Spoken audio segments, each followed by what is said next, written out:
Indonesia diketahui memiliki berbagai kisah unik penuh mitos, seperti halnya beberapa cerita legenda rakyat.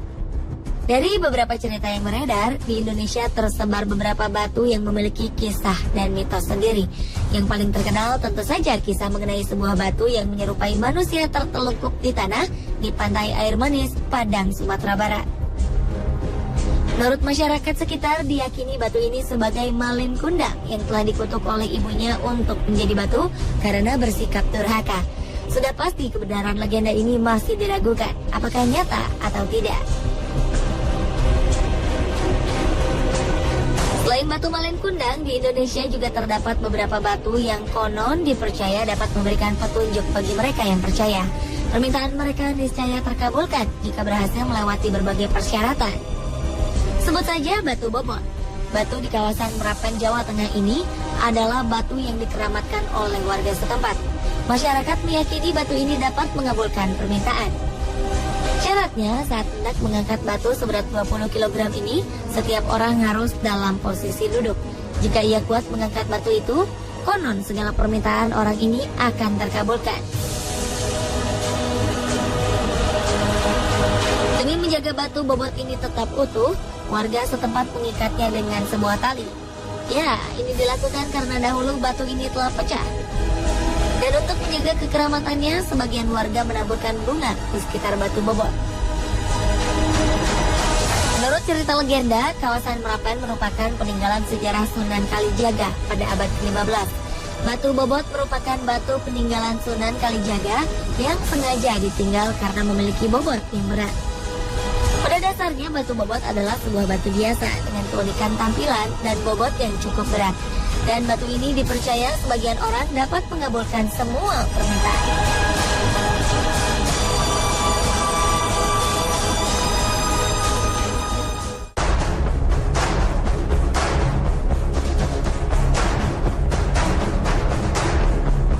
Sementara di Batu Sangkar, Sumatera Barat, selama ini terkenal dengan keindahan alamnya dan mempesona.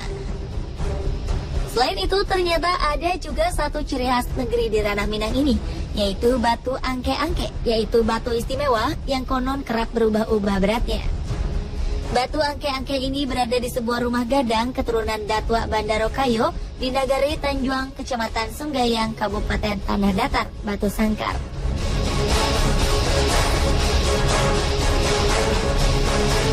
Batu berbentuk seperti kura-kura ini berwarna hitam, ada lubang kecil di tengahnya.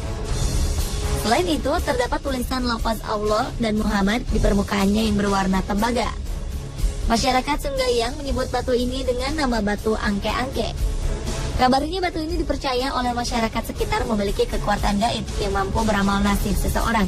Batu ini dapat meramal nasib seseorang dengan cara seseorang itu harus mencoba untuk mengangkat batu ini.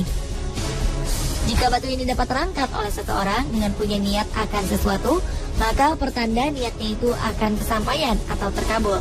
Namun sebaliknya, jika seseorang tersebut tidak dapat mengangkat batu ini, maka niat atau maksudnya tidak akan terkabul.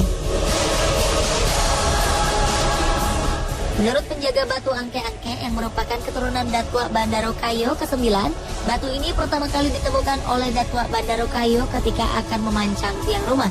Konon dahulunya Datua Bandarokayo merupakan kepala kaum suku Piliang yang bermimpi didatangi oleh seorang ulama besar bernama Syekh Ahmad. Dalam mimpinya, Syekh Ahmad berpesan agar Datua Bandarokayo mendirikan sebuah kampung yang kini disebut dengan Kampung Palagan. Keanehan terjadi ketika Datua Bandarokayo mulai memancangkan tonggak pertama. Ketika itu terjadi gempa lokal, disusul dengan hujan panas selama 14 hari 14 malam. Dengan terjadinya peristiwa ini, masyarakat mengadakan musyawarah. Pada saat musyawarah berlangsung, terdengar suara aneh dari lubang tempat Datua Bandarokayo memancangkan tonggak pertama, yang memberitahukan bahwa di dalam lubang tersebut ada sebuah batu. Suara gaib ini berpesan agar batu ini dijaga baik-baik oleh penemunya. Datua Bandarokayo memberikan nama batu ini dengan sebutan Batu Pandapatan. Sejak itulah, keunikan batu ini menjadi perbincangan. Tak diketahui siapa yang memulai atau siapa yang bermimpi bila batu ini dapat meramal nasib. Yang didapati dari para tetua hanyalah sebuah kepercayaan bahwa batu ini dapat meramal nasib seseorang dengan cara mengangkatnya. Kini batu ini lebih terkenal dengan nama batu angke-angke. Dalam bahasa Minang, angke berarti angkat. Ternyata si batu ajaib ini sudah mulai dikunjungi wisatawan sejak 100 tahun lalu.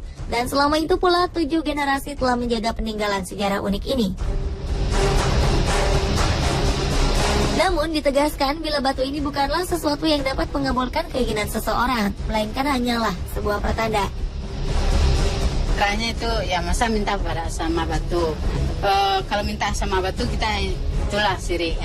Kita minta sama Allah. Ini sebagai tanda untuk gambarannya motivasi lah gitu. Sudah pasti tempat kita meminta dan memohon hanyalah kepada Tuhan Sang Pencipta.